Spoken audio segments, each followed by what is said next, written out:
Muy bien, pues podemos empezar ya nuestra clase de hoy. Hoy tenemos, siguiendo en el capítulo 1 que empezó José a darnos la introducción, pues tenemos desde el versículo 3 hasta el 8, estos 6 versículos. Pero bueno, antes que nada vamos a poner el estudio en manos del Señor para que pueda ser provechoso y se entienda todo perfectamente. Padre, queremos primeramente darte las gracias porque tenemos la oportunidad de estar delante de tu palabra.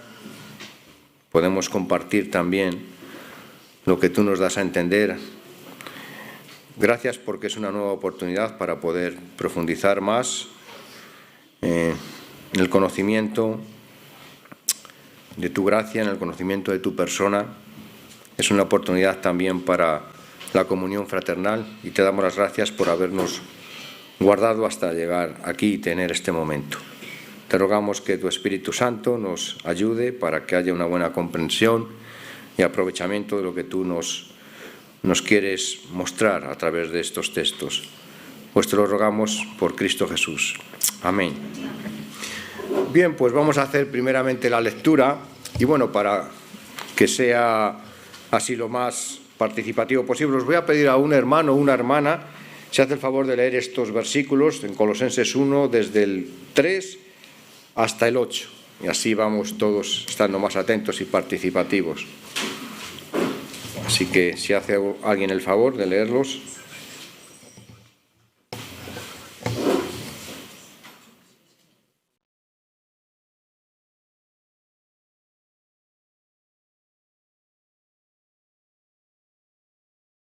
Venga, alguien que se atreva. Muy bien, gracias.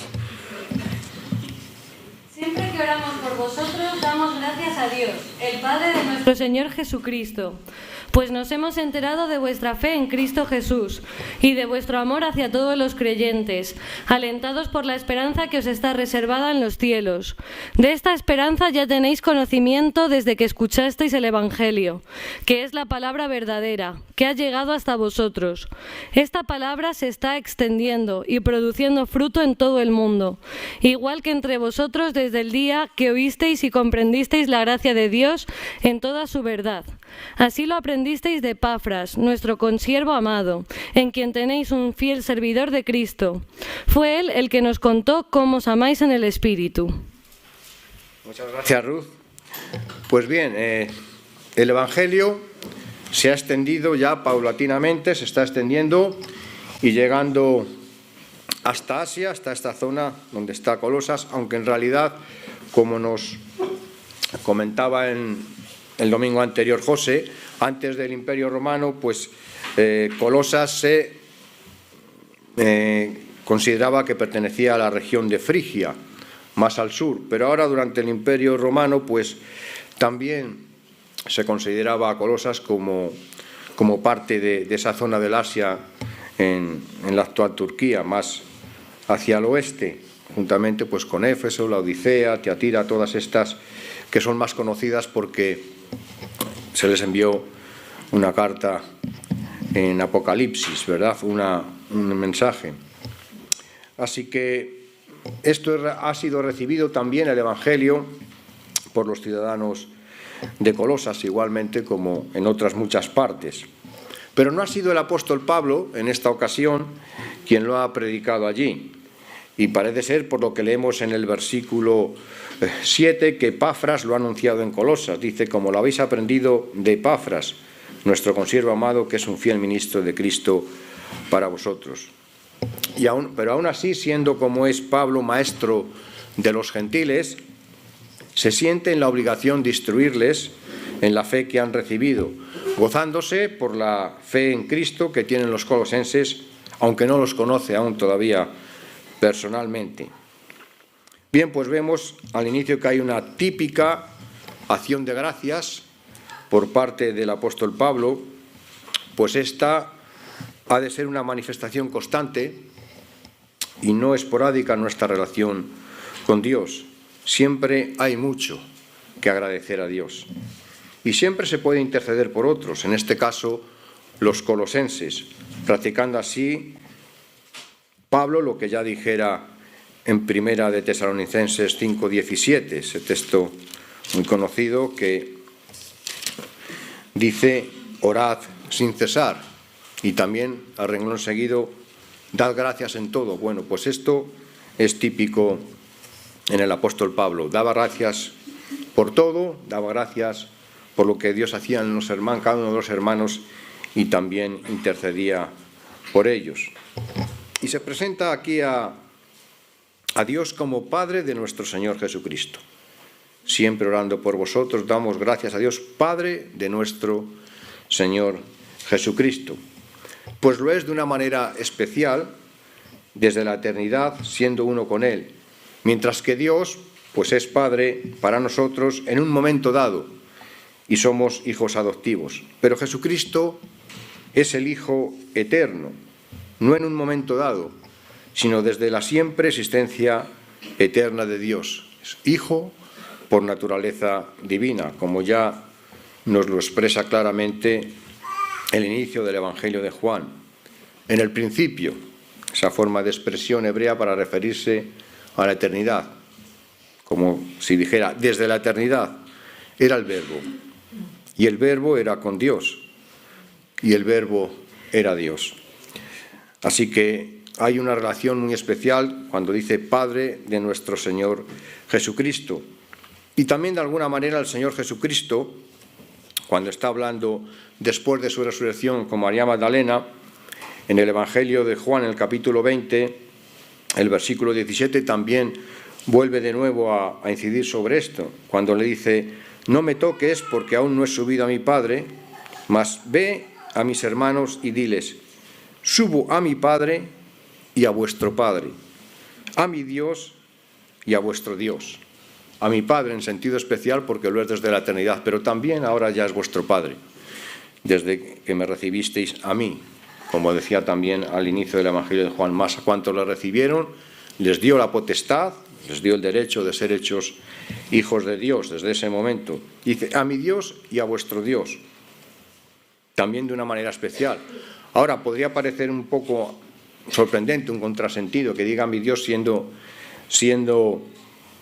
Jesucristo Dios, pero tenemos que tener en cuenta que Jesucristo se ha humanado, y en ese sentido también tiene, al igual que nosotros, al Creador como Dios, Él también, pero de una manera especial, ¿no? De manera que tenemos, con respecto al Padre, una relación de hijos, y con respecto al Hijo de Dios, a Jesucristo, una relación de hermanos. Pues dice: ve a mis hermanos. Así que tenemos aquí esta situación así muy especial de Jesucristo con respecto al Padre, ¿no? Y de ahí que dice mi Dios, mi Padre, de una manera especial, a diferencia de nosotros, pues Él lo es desde la eternidad siempre, y nosotros somos hijos y tenemos una relación con Dios en un momento dado, y primero tenemos lógicamente que existir, que nacer. Así que como en esta carta se trata de exaltar a Jesucristo, la expresión Padre de nuestro Señor Jesucristo pues adquiere un significado especial. Siendo hijo por naturaleza divina, es Dios al participar de la misma naturaleza de Dios, como el apóstol Pablo, pues también un poco más adelante en su carta, y ya el hermano que tenga la responsabilidad hablará más de esto, cuando dice en Colosenses 2:9, porque en Él habita corporalmente toda la plenitud de la deidad. Jesucristo, digamos que opacó su gloria en un cuerpo humano, pero nunca dejó de ser Dios. Y en ese cuerpo humano que tomó, toda la plenitud, no parte o algo, sino toda la plenitud de Dios estaba en Él. Y a continuación, después de hacer esta introducción, hablando de Dios como Padre de nuestro Señor Jesucristo, de una manera especial, se hace alusión tanto a la fe como al amor y la esperanza. Tres aspectos constantes en la vida espiritual del cristiano. Aludiendo a la fe, se refiere al pasado, cuando aceptaron a Jesucristo, habiendo oído de vuestra fe en Cristo. Y claro, la fe conlleva un compromiso de obediencia. De lo contrario, pues no es la fe que viene de Dios. Y el apóstol Pablo reconoce que tienen esta fe.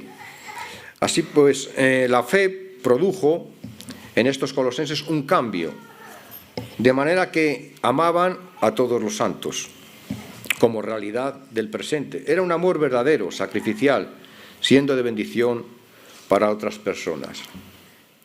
Con la fe nos podemos referir, en este caso al pasado, al momento en el que reconocieron a Jesucristo como Salvador, como Señor, pero con el amor es en el presente. No es una cosa del pasado, el amor siempre es algo presente. Y evidentemente también la fe, la confianza en Dios, tiene que ser algo continuamente presente en nuestras vidas. Así pues, la fe sincera es el fundamento primero para que después pueda darse el amor, ya que sin fe en Jesucristo como Salvador y Señor no es posible recibir el Espíritu Santo y consecuentemente el amor de Dios, como nos dice claramente Romanos 5:5, cuando dice: mas todos vosotros habéis recibido el amor de Dios, ha sido derramado en vosotros por medio del Espíritu Santo que os ha sido dado. Y también, pues aludiendo a la esperanza en el versículo 5, se refiere al futuro. La esperanza está relacionada con las promesas de Dios y sirve de catalizador porque estimula y anima a todo lo bueno. Recordad como, por ejemplo, el apóstol Pablo, en su segunda carta a los Corintios, en el capítulo 7, el versículo 1, dice: así que, amados, puesto que tenemos tales promesas, limpiémonos de toda contaminación de carne y de espíritu, perfeccionando la santidad en el temor de Dios. La esperanza tiene que incidir en la vida práctica, aunque es algo que se manifestará ya en nuestras vidas y lo experimentaremos en el futuro, pero ya en el presente tiene que tener una incidencia práctica, porque si estamos esperando que Dios nos lleve a sus moradas y que tenemos una relación con Dios y mientras tanto pues nuestra vida no refleja el carácter de Dios, no estamos entendiendo bien la esperanza. La esperanza, en base a lo que hemos recibido, tiene que llevarnos a una vida práctica de obediencia, porque de lo contrario no estaríamos demostrando que tenemos esa esperanza y que solamente vivimos en el día a día en este mundo sin más. Y ciertamente que el Señor dijo que basta ya cada día su propio afán, pero puesto que tenemos algo que va a venir a nuestras vidas, en agradecimiento tenemos entonces que vivir conforme a esa esperanza. Y la esperanza, por tanto, aquí es objetiva. No es tampoco parte de una emoción, sino de la promesa de Dios. Es lo que tenemos guardado en los cielos, una realidad. Digamos que a semejanza de una reserva de hotel que hacemos para unas vacaciones, por así decirlo, tenemos una reserva celestial en la voluntad de Dios que en su momento ocuparemos. Y se dice también que habían oído la palabra verdadera del Evangelio, al final del versículo 5. Este Evangelio nos da conocimiento sobre todas las cosas profundas, tanto de Dios como del hombre, en cuanto al carácter de Dios. Si no fuera por esta palabra del Evangelio, no sabríamos nada de la voluntad, propósitos, bendiciones, promesas y del carácter de Dios. El Evangelio no es especulación, sino hechos. Y cuando llega a nuestras vidas, entonces notamos cómo nos cambia. Presenta al mismo Hijo de Dios hecho hombre, enseñando, mostrando misericordia, redimiendo en la cruz y justificándonos y dándonos esperanza por su resurrección. Y frente a esto, ¿qué tenemos? Pues solo tenemos en el mundo una auténtica torre de Babel de palabras y pensamientos humanos que no hacen más que confundir, y muchos no saben qué es lo que les corresponde, qué es lo que les viene mejor seguir. Y el Evangelio no consiste en algo que tengamos que hacer para lograr el favor de Dios. Me informa de lo que Dios hizo por mí para motivarme a la fe en Él, porque la fe viene por oír la palabra de Dios, como bien sabemos, y que en Romanos 10, 17 tantas veces lo hemos leído. La fe viene por oír la palabra de Dios. En aquel tiempo, dado que todavía no podían tener todos un ejemplar escrito, no se había todavía inventado la imprenta, pues generalmente se dependía de oír. De ahí que el apóstol Pablo diga que la fe viene por oír la palabra de Dios. Ahora, porque primeramente, claro, hay que saber qué hizo Dios por mí. Aquello que hizo no solo por mí, sino también por cada ser humano hace más de 2000 años ya a través de Cristo para redimirnos. Y recordemos que la palabra griega evangelion combina las palabras ev, que significa bueno, y ángelos, que es significado de ángel o mensajero. Y tiene el significado, como sabemos, de buenas noticias. En el uso secular o del mundo se utilizaba para hablar de una victoria en batalla o la recompensa entregada a un mensajero que traía palabra de esa victoria. Pero en el Nuevo Testamento este término evangelion se usa entonces para proclamar las buenas noticias de Jesucristo. El evangelio es una palabra cuyo tema y contenido completo es verdad. Y tiene valor no tanto porque alimente nuestros sentimientos o regule nuestra conducta, sino porque revela el conocimiento de las cosas más profundas de Dios en cuanto a su voluntad y propósitos, y otras cosas espirituales de las cuales, de no ser por el evangelio, el ser humano no sabría nada. No sabríamos nada del mundo espiritual, estaríamos guiándonos solo por los 5 sentidos, como nos ocurre a los incrédulos, y pensando que solamente existe lo que yo puedo percibir con mis 5 sentidos, por la vista, por el oído, por el gusto, por el olfato, por el tacto. Y fuera de ahí, se acabó, nada más. ¿Cómo podemos saber entonces lo que no podemos percibir con nuestros 5 sentidos? Pues lo podemos saber gracias a que Dios lo ha revelado. De lo contrario sería imposible, y lo ha dejado por escrito para que nosotros podamos conocerlo. De hecho, una de las cosas que le dijo el Señor Jesucristo al apóstol Pablo cuando lo encomendó, y aparece, si no recuerdo mal, en Hechos 26, cuando dice: te envío a los gentiles, te envío a los paganos, y entre otras cosas dice para que abras sus ojos. Hace falta que sean abiertos los ojos de los hombres para que se den cuenta que hay una realidad espiritual, que hay algo más allá de lo que percibimos con nuestros 5 sentidos. Y que se den cuenta que deben convertirse de las tinieblas a la luz y de la potestad de Satanás a Dios. Y sigue: para que reciban por la fe que es en mí perdón de pecados y herencia entre los santificados. Pero es curioso que lo primero que dice el Señor Jesucristo, para que abras sus ojos, porque si no se dan cuenta de esa realidad, pues cómo van a convertirse, a pedir perdón por sus pecados si no pueden percibir que hay una realidad espiritual y que Dios vive. Así que el Evangelio nunca es especulación espiritual, sino verdad, porque es el registro de aquel que es la verdad. Y toda persona que se tome la molestia de leerlo y analizarlo serena y reflexivamente, se dará cuenta de la realidad de la verdad allí proclamada. ¿Cuántas personas que se consideraban incrédulas, cuando se han tomado la molestia, aunque sea por curiosidad, de empezar a leer el Evangelio, ha sido el inicio de acabar precisamente convirtiéndose al darse cuenta de que ciertamente es verdad? De hecho, un amigo mío me confesaba, en un tiempo que le dio por leer, era vigilante de seguridad, y dice: bueno, para pasar el tiempo, pues por internet se metía en el Evangelio de Juan y lo leía, y me lo comentaba, y dice: la verdad es que yo sentía algo especial cuando lo leía. La palabra de Dios llega, la palabra de Dios, se nota que cuando una persona quiere ir a ella, Dios le habla. Así que puede haber mejor noticia para el ser humano que decirle que puede reconciliarse con su Creador por el arrepentimiento y la fe en Jesucristo y recuperar así la eternidad perdida. Que limpiados así sus pecados, todo mal cometido, puede recibir el Espíritu de Dios y ser hecho hijo de Dios. Que tendrá un cielo nuevo y una tierra nueva donde siempre habrá justicia y todo bien. Que asimismo recibirá un cuerpo nuevo a semejanza del cuerpo resucitado de Jesucristo, sin que ya tenga que pasar por muerte o enfermedad o dolor o envejecimiento y pérdida de facultades. Que podrá ver a Jesucristo y toda la gloria de Dios Padre eternamente, y deleitarse más y más en todo lo que Dios es? ¿Puede haber mejor noticia?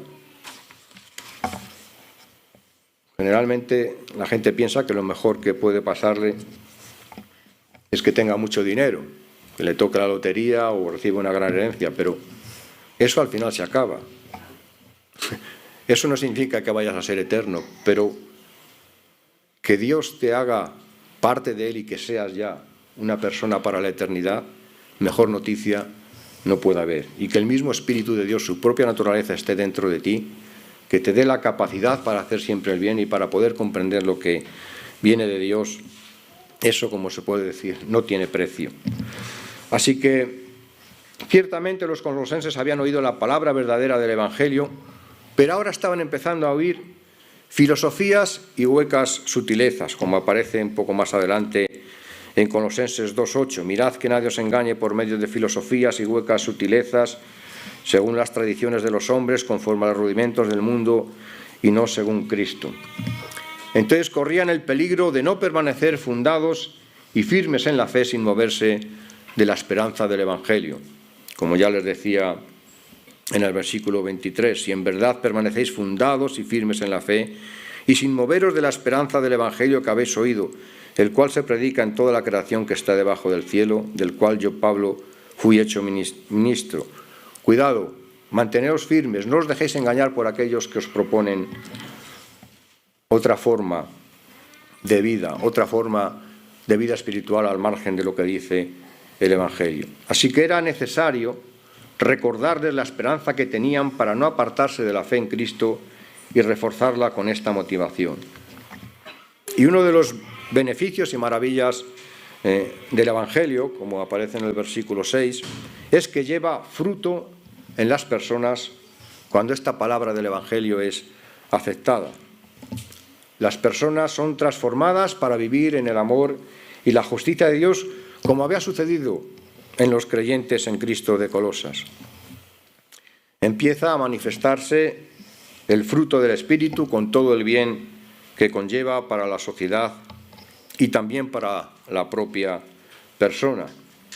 Y esta es una motivación más para animarnos a dar testimonio de Jesucristo. La mejor forma, para ayudar a cambiar la sociedad en la que vivimos es testificar de Cristo.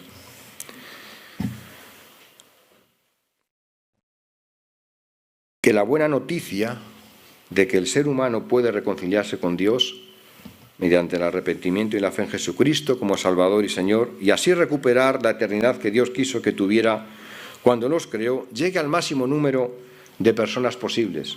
Porque cuando esto es aceptado, como sabéis, entonces las personas cambian, y cuando las personas cambian para vivir en el amor, lógicamente hay un beneficio en el entorno en el cual vive esa persona, un beneficio para el bien y no para el mal. Y si hubiera muchas personas así, desde luego que se notaría un cambio profundo en la sociedad. Cuando hay personas cambiadas, al recibir el amor de Dios, una vez convertidas a Él, la sociedad entonces cambia para bien. Además, este fruto puede crecer, dice el texto, y lleva fruto y crece. Por contra, los falsos maestros, que ya estaban empezando a llegar a la iglesia de Colosas, pretendían que otros creyentes crecieran en el conocimiento de la filosofía humana, esas huecas sutilezas, esas tradiciones de los hombres, inventos de los hombres, que no hacen más que confundir a las personas, las enredan y nunca pueden sentir ni la paz ni el consuelo que vienen de Dios. Pero este crecimiento solo es posible cuando se conoce la gracia de Dios en verdad. ¿Cuántas personas, por no conocer el Evangelio de la gracia, no pueden crecer espiritualmente? Porque practican una religiosidad vacía y desconectada de la palabra de Dios. Incluso aunque a veces puedan tomárselo en serio. Puedo dar precisamente testimonio en cuanto a mí mismo que, a pesar de que yo tenía el convencimiento, cuando llegué aquí no me tuvieron que convencer de que Jesucristo era el Hijo de Dios, ni que murió en la cruz por mis pecados. ni que resucitó de los muertos. Pero sí me hicieron entender la gracia de Dios, me expusieron más exactamente lo que tiene que ver con la gracia de Dios, y entonces empecé a notar cómo mi vida crecía espiritualmente. Hasta ese tiempo, pues bien, cumplía más o menos lo que me habían dicho de pequeño, de niño. De alguna manera, al estar convencido de la verdad de Jesucristo, pues sentía su presencia, pero no veía que creciera, no acababa de experimentar todo lo que ahora puedo sentir por medio del Espíritu de Cristo al conocer su palabra. Me faltaba ese conocimiento de la palabra de Dios que me llevara a un crecimiento. Dedicarse simplemente a cumplir con ritos, con liturgias, con ceremonias, aun cuando lo hagas con toda tu buena voluntad, eso no te puede dar crecimiento. El crecimiento viene cuando empiezas a conocer la palabra de Dios y te empiezas a dar cuenta de muchas cosas y las empiezas a vivir, y entonces empieza a haber ahí un crecimiento que no lo da una religiosidad sin más.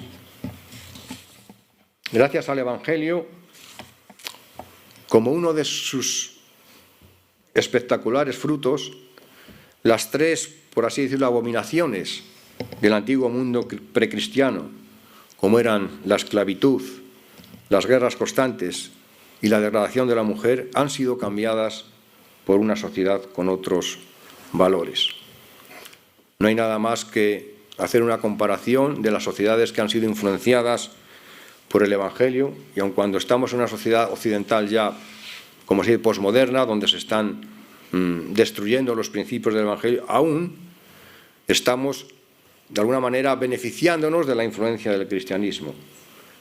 No es lo mismo nacer en una sociedad influenciada por los principios cristianos, como la sociedad occidental, que en una sociedad cualquier otra, donde no sean los principios del Evangelio, sino otros los que condicionan esa sociedad. Y sobre todo, desde luego, aunque también los hombres, hay una diferencia muy grande. Para la mujer, de haber nacido en una sociedad occidental o influenciada por los principios cristianos, a haber nacido en una sociedad no influenciada por principios cristianos. La diferencia es como de la noche al día. Pero también nosotros, igualmente, los varones lo podemos notar, porque una mayor posibilidad de acceder a una formación cultural, una mayor justicia social, un mayor respeto a los derechos humanos, aun cuando no se respetan de una manera perfecta tampoco dentro del mundo occidental, pero muchísimo más en comparación con las sociedades no influenciadas por el cristianismo. La diferencia es como de la noche al día. Y gracias a la influencia del Evangelio, pues todos estos condicionamientos que había en el mundo pagano, precristiano, se han ido quitando, sustituyéndolos por una sociedad más justa. Se quitó la esclavitud, se quitó ese constante guerrear entre unos y otros, así como poco a poco la degradación de la mujer, que ha costado tiempo, pero aún así, incluso en los peores momentos en los que todavía no se reconocía cómo se debía a la mujer, todavía estaba muchísimo mejor que si hubiese nacido en una sociedad no influenciada por el cristianismo. Y aunque se siguen dando guerras, estas ya se tienen como errores graves de los políticos y obviamente anticristianas, no se aceptan así como así. De hecho, aquí en España ha habido manifestaciones en contra de la guerra cuando a España se le ocurrió meterse en el conflicto de Irak. No se quiere que haya guerras. Hay ya una mentalidad contraria, muy distinta al mundo pagano, donde parecía que era un placer morboso encontrar un motivo para hacer guerra y para luchar contra otros y quitar territorio y tener cada vez un mayor imperialismo, un mayor control de todas las personas y de toda la geografía que pudiera abarcarse. Ya no se tiene esa mentalidad, gracias precisamente a la influencia del cristianismo. El Evangelio, pues, fue el agente principal del cambio para bien, demostrando así también que es palabra verdadera por eso. Ninguna otra creencia ha tenido tantos efectos positivos en una sociedad como la del Evangelio. Los colosenses conocieron la gracia de Dios, así como su amor por medio de Cristo, que no solo les quitó la condenación, sino que los regeneró dándoles el Espíritu Santo para tener una nueva naturaleza con la cual relacionarse con Dios y ser además libres del poder del pecado, de Satanás y del mundo rebelde a Dios. Esto fue un gran fruto que ya se podía ver y que el apóstol Pablo aquí lo reconoce. Ahora, se dice también en este versículo 6 algo muy importante, pero que puede dar lugar a equívocos. En este sentido me ha gustado la versión de la lectura que ha hecho Ruth, porque ahí lo deja más claro, pero vamos a aclararlo de nuevo. Porque dice que ha llegado hasta vosotros, así como a todo el mundo. Digo que vamos a aclararlo de nuevo porque, tal como está expresada en la versión Reina Valera, parece que se está refiriendo que geográficamente ha llegado a todo el mundo y evidentemente todavía no había llegado al continente americano, que no se había descubierto, ni había llegado a Australia, etcétera, a muchos sitios. Entonces, no se está refiriendo que ha llegado geográficamente a todo el mundo. El texto griego dice literalmente que está presente a vosotros como también a todo el mundo. Y la idea, como quedó bien expresada, si recordáis por la lectura que hizo, es que al igual que el Evangelio había llegado a los colosenses, también es para todo el mundo. Eso es lo que está aquí refiriendo el apóstol Pablo, que así como ha llegado a vosotros, es para todo el mundo, llega a todo el mundo, no que ha llegado ya geográficamente a todo el planeta Tierra. Así que no es solo para un grupo étnico o nación particular. El Evangelio es verdad, la verdad de Dios para todo el mundo. No hay una verdad en cada nación que cada cual tiene que seguir según el sistema o el sitio donde nazca para ser fiel a esa nación. De hecho, me acuerdo que en una ocasión, cuando a un político israelí le hablaban acerca de la religión, él, que era incrédulo, dice, bueno, la religión para nosotros es un medio más de unión. Entonces, hay entre los jóvenes y la mayor parte de los habitantes de Israel, pues una dejadez de las cosas espirituales y se dan los mismos condicionamientos de materialismo y hedonismo que en cualquier otro país.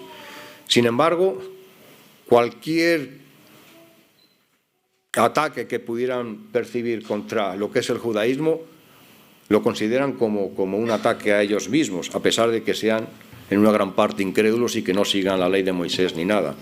Entonces tienen el judaísmo como un nexo de unión mayor, algo que los une más, pero no tanto para vivirlo. Y entonces se sienten como con la obligación de seguir esas costumbres, en muchos casos, porque les parece que son más fieles a Israel si practican el judaísmo y se consideran, y de hecho es así, traidores a aquellos que no lo hacen así. Recuerdo la lectura del testimonio de un judío en Estados Unidos convertido a Cristo, que todos sus amigos que eran incrédulos, que no ni practicaban el judaísmo, desde ese momento le empezaron a mirar mal y a considerarle un traidor. Entonces, el Evangelio llega a todos, el Evangelio es para todo el mundo y no ocurre como cuando uno, antes de conocer a Cristo, nace en un determinado lugar que le parece, en cuanto a veces la religión, que tiene que ser lo que han heredado de sus padres, porque si no es como un traidor a la religión. Y recuerdo que en una reunión que tuvieron creyentes evangélicos de Madrid con la que entonces era alcaldesa de Madrid, se extrañaba y decía, ¿cómo ustedes siendo españoles son protestantes? Sorprendiéndose, como si lo suyo fuera, como ya dijera antiguamente un personaje, no se puede ser buen español si no se es católico. Y les parece que es como algo que estás traicionando las costumbres, que no es lo suyo, que si fueras buen español tendrías que haber seguido con la costumbre religiosa del país, ¿verdad?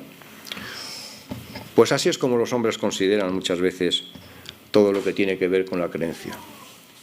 Y muchas veces, no tanto porque quieran tener sentimientos espirituales, sino porque les parece que son más fieles a su nación, a donde han nacido, y al entorno, y a su familia, y a la sociedad, pues siguen una determinada creencia. Pero el Evangelio es para todos los tiempos, no para una época, no es para un determinado entorno social, ha de llegar y es para todo el mundo. No es para un solo grupo social, echando a un lado las diferencias culturales. No hay exclusividad. Y esto es una de las razones también por la cual es verdad. No existe otra creencia en el mundo que considere a todos los seres humanos, hombres y mujeres, iguales en dignidad y derechos. Que sea buenas noticias. Ninguna se acerca ni por asomo a todo lo que trajo Jesucristo. Y en el versículo 7, a continuación, el apóstol Pablo reconoce que gracias a que llegó a ellos un fiel ministro de Cristo, llamado Epafras, pudieron oír el Evangelio de la gracia. Pablo hace referencia a Epafras como consiervo amado. Siempre tuvo palabras de cortesía para quienes predicaban como él la palabra de Dios y servían a Cristo. Muchos incluso sostienen que Epafras fue el pastor fundador de la iglesia de Colosas. Así pues, el apóstol Pablo se deleitaba en reconocer el servicio de amor y fidelidad de otros hermanos, tanto con respecto al Señor directamente, como en este caso también hacia el apóstol mismo, pues Epafras ayudó bastante al apóstol Pablo. Y asimismo, con esta alusión, da seguridad a la iglesia de Colosas con respecto a Epafras, declarándole fiel ministro de Cristo para vosotros, respaldando así su enseñanza y la labor pastoral que pudiera hacer, tanto si pastoreaba esa congregación de verdad como se considera, como muchos comentaristas apuntan, como bien si lo estuviera haciendo sencillamente por causa de su amor fraternal, aunque no tuviera ese ministerio, porque todos, en un sentido, debemos ser pastores los unos de los otros, cuidarnos los unos a los otros.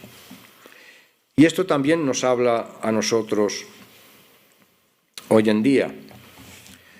Bueno, primeramente decir que la labor de Epafras en el servicio del apóstol Pablo y la iglesia de Colosas, pues ha quedado así de esta manera escrito, reconocida por el Espíritu Santo, señalándole con estas líneas, y quedando así un reconocimiento a través de los siglos que jamás hubiera pensado Epafras, cuando con sacrificio abnegado ayudaba a Pablo con todo lo que pudiera y servía espiritualmente también a la iglesia de Colosas. Así que esto entonces también nos habla a nosotros hoy en día, para que tengamos presente que ningún servicio que hagamos por amor a Dios y a los hermanos queda pasado por alto en la mente de Dios. Y aunque nuestros nombres no van a quedar registrados en la Biblia, obviamente, sí quedan registrados en la mente de Dios, para cuando comparezcamos ante el tribunal de Cristo, como se nos dice en 2 Corintios 5, versículo 10, porque es necesario que todos nosotros comparezcamos ante el tribunal de Cristo, para que cada uno reciba según lo que haya hecho mientras estaba en el cuerpo, sea bueno o sea malo. Y finalmente en el versículo 8 pues nos presenta de nuevo la prueba de la conversión sincera de estos colosenses, y es el hecho de que amaban en el Espíritu. Dice, quien también, refiriéndose a Epafras, nos ha declarado vuestro amor en el Espíritu. Y esta es precisamente la primera manifestación del fruto del Espíritu, el amor. Ese amor que ha sido derramado en nuestros corazones por el Espíritu Santo que nos fue dado.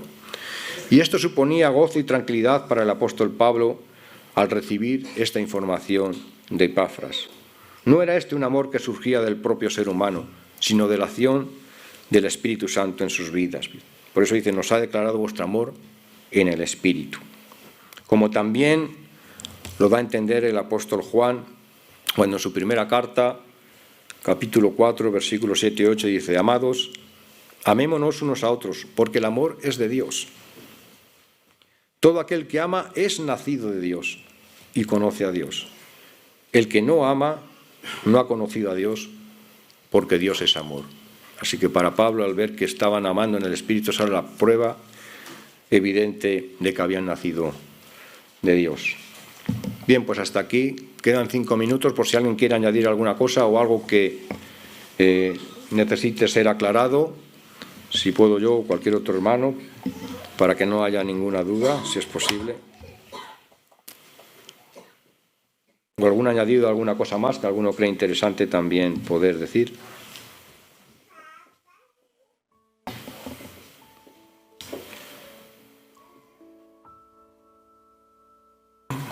Vale, pues entonces, si no es así, pues nos despedimos ya también en oración. Samuel, ¿puedes hacer el favor de orar?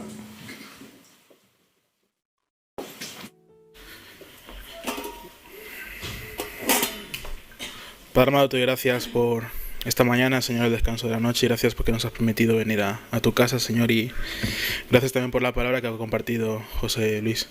Te pido que tú bendigas el resto del culto, Señor, el partimiento del pan y la comunión que tenemos ahora en el café. En tu nombre, amén.